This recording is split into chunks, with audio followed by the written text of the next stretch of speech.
वक्फ bill को लेकर के ऐसा खुलासा मेरे अजीज जो शायद इससे पहले आपको पता ही नहीं हो। अगर बात फैसले की बराबर की है कि सबका साथ सबका विकास सबको एक नज़र से देखेंगे तो मुसलमानों खुश हो जाओ। मैं आपको एक अपडेट देने के लिए जा रहा हूं, चाहे आप फेसबुक पर देख रहे हो चाहे यूट्यूब पर देख रहे हो, आपका फर्ज बनता है कि फिर इस वीडियो को आप जरूर शेयर करेंगे। लेकिन अभी रुक जाए, बस 3 मिनट मेरे साथ बने रहे, ओनली 3 मिनट। उसके बाद में चाहे कलाम सुनना या मत सुनना वो आपकी मर्जी। आप कुछ भी बात मेरी मुकम्मल आगे को सुनना या मत सुनना, लेकिन ये 3 मिनट मेरे साथ बने रहना और उसके बाद में इंशाल्लाह मुझे उम्मीद है खुद ही शेयर करोगे। अगर चैनल पे पहली बार आए हो ना तो सब्सक्राइब कर लेना, बेल आइकन का बटन भी दबा देना, क्योंकि हम इंशाल्लाह अच्छे और सच्चे पैगाम आपको हमेशा पहुंचाते रहेंगे। आज 21 फरवरी और चांद की 22 तारीख है। पहले आप इस वीडियो को ध्यान से देखना, इस भाई ने किस तरीके से किस अंदाज में वक्फ बिल को लेकर के समझाने की कोशिश की है। आप एक मुसलमान है मेरे अजीज तो बने रहना, इंसानियत के नाते भी इस वीडियो को आपको देखना है, क्योंकि हम आज कहते हैं सबका साथ सबका विकास, तो सबको साथ लेकर ही चलना पड़ेगा। देखिए इस वीडियो को इस भाई ने क्या समझाने की कोशिश की है हिंदुस्तान के हर नागरिक को, सुनिए। हमने ये खूब सुना है कि इंडिया में वक्फ बोर्ड डिफेंस और रेलवे के बाद सबसे ज्यादा लैंड ओन करती है, जो कि 9,40,000 एकड़ जमीन है। कंट्री का तीसरा सबसे बड़ा जमीन का मालिक। सुनते रहना। रेलवे और सेना के बाद सबसे ज्यादा उसने जमीनों पे कब्जा कर लिया। इंडियन डिफेंस और इंडियन रेलवेज के बाद थर्ड लार्जेस्ट प्रॉपर्टी होल्डर है वक्फ board. The country's third largest landowner after the Indian Railways and also after our armed forces. सेना और रेलवे के बाद भारत में सबसे ज्यादा अगर जमीन किसी के पास है तो वो वक्फ बोर्ड है। अब ये बताकर कि वक्फ बोर्ड के पास रेलवे और डिफेंस के बाद सबसे ज्यादा जमीन है, लोगों को डराया जाता है जैसे कोई बहुत ही खतरनाक माफिया इस सब के पीछे काम कर रही हो। मगर हमें ये किसी ने नहीं बताया कि अकेले उड़ीसा में सिर्फ 13 मंदिरों के पास 12 लाख एकड़ जमीन है। मतलब वक्फ का पूरे इंडिया में जितनी जमीन है उससे 40% ज्यादा अकेले उड़ीसा के 13 मंदिरों के पास जमीन है। और आगे देखिए, तमिलनाडु के मंदिरों के पास 4,78,000 एकड़ जमीन, आंध्र प्रदेश के पास 4 लाख एकड़ जमीन और तेलंगाना के मंदिरों के पास 87,000 एकड़ जमीन है। मतलब अगर उड़ीसा को हटा भी दें तो देश के सिर्फ 3 स्टेट के मंदिरों के पास वक्फ बोर्ड से ज्यादा जमीन है, जबकि 3 स्टेट के बाद अभी 25 स्टेट और 8 यूनियन टेरिटरीज का कैलकुलेशन बाकी है। तो सोचिए कि वक्फ board third largest land owner है। ये झूठ और प्रोपेगेंडा कहां डस्टबिन में जाएगा? फिर वो लैंड जिहाद, जमीन जिहाद जैसे प्रोपेगेंडा का क्या होगा? लैंड जिहाद का दूसरा नाम है वक्फ बोर्ड। क्या वक्फ बोर्ड की आड़ में वाकई लैंड जिहाद किया जा रहा? असल में ये लोग इस झूठ और फ्रेब के जरिए मेजॉरिटी कम्युनिटी को डराना चाहते हैं और फिर वक्फ अमेंडमेंट एक्ट के लिए नैरेटिव बना करके मुसलमानों के मस्जिद और मदरसों को, ईदगाह और कब्रिस्तान के जमीनों को सीज करना चाहते हैं। इसीलिए ऐसी इंफॉर्मेशन को फैलाइए, लोगों को अवेयर करिए। तो कुछ सुना आपने इस भाई ने क्या कहा? झूठ कभी टिकता नहीं और सच कभी छुपता नहीं। मेरे अजीजों, आपकी जो भी राय हो ना इस भाई की वीडियो के बारे में तो हमें कमेंट सेक्शन में जरूर पेश कर देना। अभी जाना मत मेरे अजीज, नबी पाक सल्लल्लाहु ताला अलैहि वसल्लम का फरमान तो सुन के जाए। और आज का कलाम अगर आपने ना सुना तो कुछ ना सुना। एक एक शेर इतना कीमती है, पहली बार इस कलाम को अपने चैनल पर हम पढ़ेंगे तो ज़रूर पूरा सुन के जाना। पहले नबी पाक सल्लल्लाहु ताला अलैहि वसल्लम का फरमान सुनिए। मेरे प्यारे आका सल्लल्लाहु ताला अलैहि वसल्लम इरशाद फरमाते हैं कि अल्लाह बेशक अल्लाह ताला जमात के साथ पढ़ी जाने वाली नमाज से बहुत खुश होता है। बेशक अल्लाह ताला जमात से पढ़ी जाने वाली नमाज से बेहद खुश होता है, बहुत खुश होता है मेरे अजीज़ों। तो कोशिश किया करें कि नमाज हम पढ़ ही रहे हैं तो जमात के साथ पढ़ने की कोशिश किया करें। कुछ भाई हमारे लटक के नमाज पढ़ना जाते हैं, देर से जाते हैं, सुस्ती करते हैं नमाज में। ऐसा नहीं करना चाहिए। अल्लाह हमें भी और आपको भी नेक अमाल करने की और नमाज से सुस्ती दूर करने की तौफीक अता फरमाए। आमीन या रब्बल आलमीन। मेरे अजीज़, कलाम शुरू करते हैं।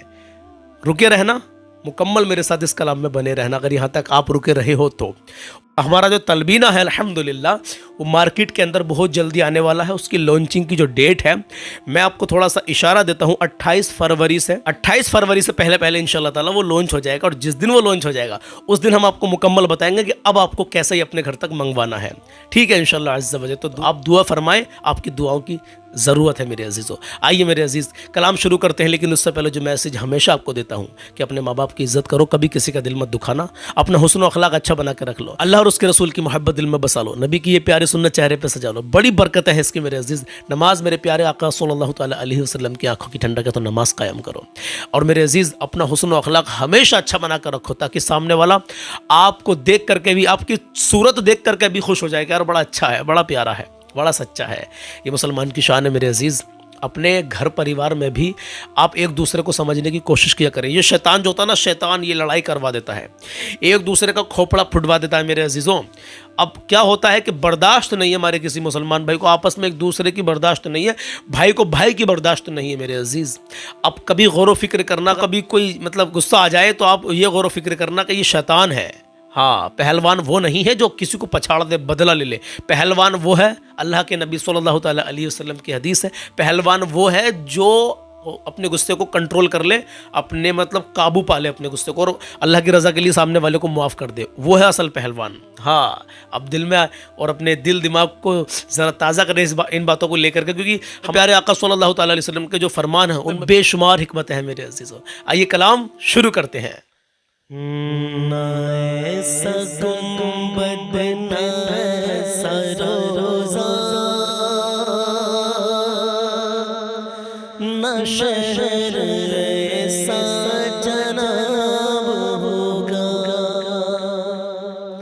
सुनो दीवानो सुनो, ना ऐसा गुंबद ना ऐसा रोज़ा, ना शहर ऐसा जनाब होगा, ना ऐसा गुंबद ना ऐसा रोज़ा, ना शहर ऐसा जनाब होगा। और जवाब होगा हर एक शहर का, मदीना तोला जवाब होगा, न ऐसा गुंबद न ऐसा रोज़ा, न शहर ऐसा जनाब होगा। सुनिए सुनिए सुनिए, परोज़े में शर फरिश्ते मुझको पकड़ के पूछेंगे तो कहूँगा, परोज़े में शर फरिश्ते मुझको पकड़ के पूछेंगे तो कहूँगा कि वो देखो आते हैं गौसे आज़म, वो देखो आते हैं गौसे आज़म, वो देखो आते हैं गौसे आज़म, देखो आते हैं गौसे आज़म, उन्हीं के आगे हिसाब होगा, न ऐसा गुंबद न ऐसा रोज़ा, न शहर ऐसा जनाब होगा, न ऐसा गुंबद न ऐसा रोज़ा, न शहर ऐसा जनाब होगा।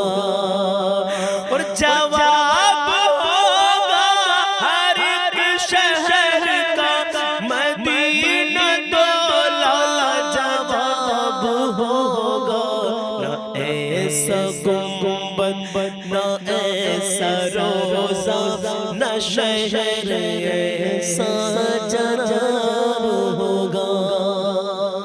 अब जी लगा के कहे या हुसैन कि वो फाक़े पर करने वाले बरोज़े महशर जब आएंगे तो, वो फाक़े पर करने वाले बरोज़े महशर जब आएंगे तो, और निदाएं होगी झुकाओ नज़र, निदाएं होगी झुकाओ नज़र, ये फातिमा का हिजाब होगा, न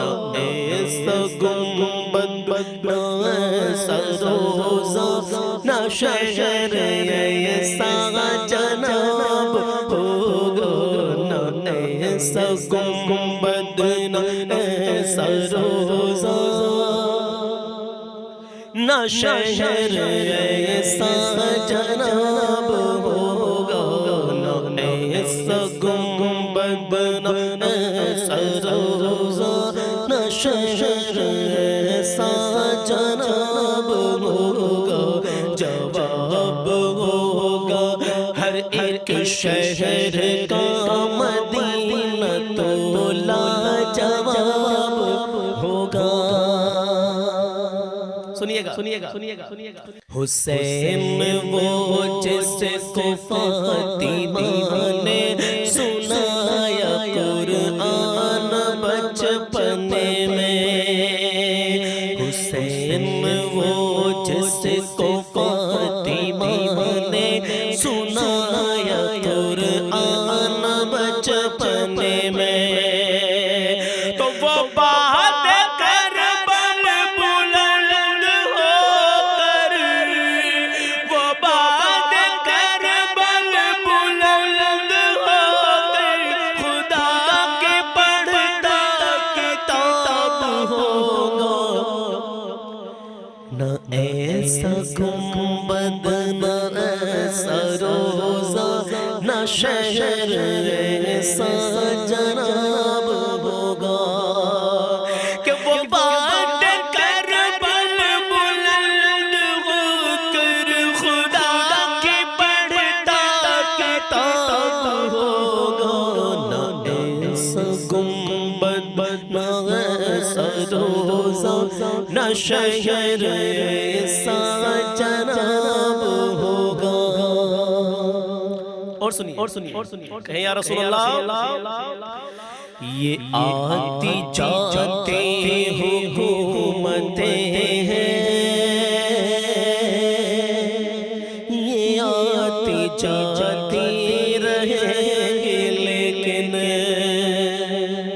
हिंद का राजा मेरा ख्वाजा, ये आती जाती हुकूमतें हैं, ये आती जाती रहेंगे, लेकिन ये आती जाती हुकूमतें हैं, ये आती जाती रहेंगे, लेकिन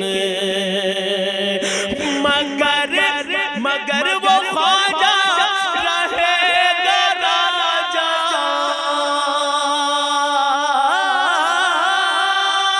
मगर वो ख्वाजा रहेगा राजा, मगर वो ख्वाजा रहेगा राजा, मगर वो ख्वाजा रहेगा राजा, मगर वो ख्वाजा रहेगा राजा, उसी का राजा खिताब होगा, न ऐसा गुंबद न ऐसा रोज़ा, न शहर ऐसा जनाब होगा।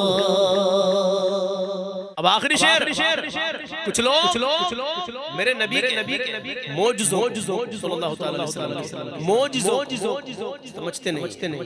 सुनिए नबी का मेरे जो मौजज़ा है, जो रद में उसने कहा लिखा है, मेरे नबी का जो मौजज़ा है, नबी का मेरे जो मौजज़ा है, जो रद में उसने कहा लिखा है, और बरोज़ महशर वो नजदियों पर, बरोज़ महशर वो नजदियों पर, रज़ा का फतवा अज़ाब होगा, न ऐसा गुंबद न ऐसा रोज़ा, न शहर ऐसा जनाब होगा, न ऐसा गुंबद न ऐसा रोज़ा न शहर ऐसा जनाब होगा, न ऐसा गुंबद न ऐसा रोज़ा न शहर ऐसा जनाब होगा, जवाब होगा हर एक शहर का मदीना तो लाजवाब होगा। आप हजरात आखिर तक कलाम सुनते हैं क्या? हमारी वीडियो को आप लाइक भी करते हैं? लाइक से इतना होता है कि यूट्यूब समझ जाता है कि इनके इस कलाम को कितने लोगों ने पसंद किया है। तो वीडियो की जड़ में ये अंगूठा बन रहा होगा इस तरीके से, उसको आप टच कर दीजिए तो वो लाइक हो जाएगा इंशाल्लाह ताला, यानी आपको ये कलाम पसंद आया। चलिए बहरहाल जज़ाकल्लाह, लाइक करें ना करें ये तो खैर एक अलग की बात है, लेकिन बस दुआ करें अल्लाह हमारे पढ़ने को कबूल कर ले और आपके सुनने को कबूल कर ले इंशाअल्लाह अज़्ज़ा वजल। तो इससे मेरे अजीज़ों अल्लाह तबारक व तआला की बारगाह में दुआ है, मेरे परवरदिगार की बारगाह में मेरी इल्तिजा है मौला, अहले बैत का सदका, पंजतन पाक का सदका, तमाम सहाबा इकराम की मोहब्बत का सदका मौला, जो नबी से वो मोहब्बत करते थे। या अल्लाह तमाम मोमिनीन की परेशानी को दूर कर दे मौला, जो बेगुनाह कैद में उनको रिहाई दे दे मौला, जो बे औलाद उनको नेक औलाद दे दे मौला, जिन पर कोई रोज़गार नहीं है मौला नेक जायज़ रोज़गार उनको दे दे मौला। या अल्लाह जिनके रोज़गार नहीं चल रहे उनके नेक जायज़ रोज़गार में खूब खूब बरकतें अदा कर दे मौला, आमीन या रब्बल आलमीन। इंशाल्लाह मिलता हूँ कल सुबह 10 बजे, अपना ख्याल रखिएगा, अल्लाह हाफिज़।